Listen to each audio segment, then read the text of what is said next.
been telling a number of times all over that we should not have anything to do with money. స్వామి పేరు చెప్పుకొని స్వామి అందులో ప్రవేశించాడని స్వామి నాకేదో కొన్ని శక్తులు ఇచ్చాడని ఈ విధమైన యొక్క మార్గంలో కూడాను ధనమును వసూలు చేస్తున్నారు. ఇంతకంటే ఇంకా రాక్షసులతో మరొకటి లేదు. There are some people who claim that Swami speaks through them and Swami enters into them, and in that name they are collecting money. ఇంతకాలమైనది నేను ఎప్పుడు కూడా ఎవరిని కూడా ఏ యొక్క విషయంలో కూడా నేను ఈ విషయంలో ఏమాత్రం ప్రవేశించలేదు.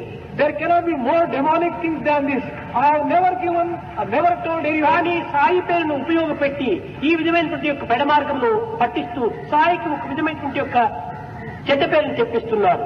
Making use of Swami's name, going in the crooked path, they are getting a bad name even for Swami. ఇది కేవలం ఒక వ్యాపార రంగంగా దీన్ని రూపొందింపజేస్తున్నారు. They are converting this into a field of business. నిజమే, ఇది వ్యాపారమే. This is of course a Divine droplet is taken from the discourse delivered by Bhagavan on 21st November 1988. స్వామి పేరు చెప్పుకొని స్వామి అందులో ప్రవేశించాడని స్వామి నాకేదో కొన్ని శక్తులు ఇచ్చాడని ఈ విధమైన యొక్క మార్గంలో కూడాను ధనమును వసూలు చేస్తున్నారు. ఇంతకంటే ఇంకా రాక్షసులతో మరొకటి లేదు. There are some people who claim that Swami speaks through them and Swami enters into them, and in that name they are collecting money. ఇంతకాలమైనది నేను ఎప్పుడు కూడా ఎవరిని కూడా ఏ యొక్క విషయంలో కూడా నేను ఈ విషయంలో ఏమాత్రం ప్రవేశించలేదు.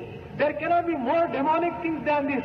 I have never given, I have never told anyone. కానీ సాయి పేరును ఉపయోగపెట్టి ఈ విధమైనటువంటి యొక్క పెడ మార్గంలో పట్టిస్తూ సాయికి ఒక విధమైనటువంటి యొక్క చెడ్డ పేరును తెప్పిస్తున్నారు.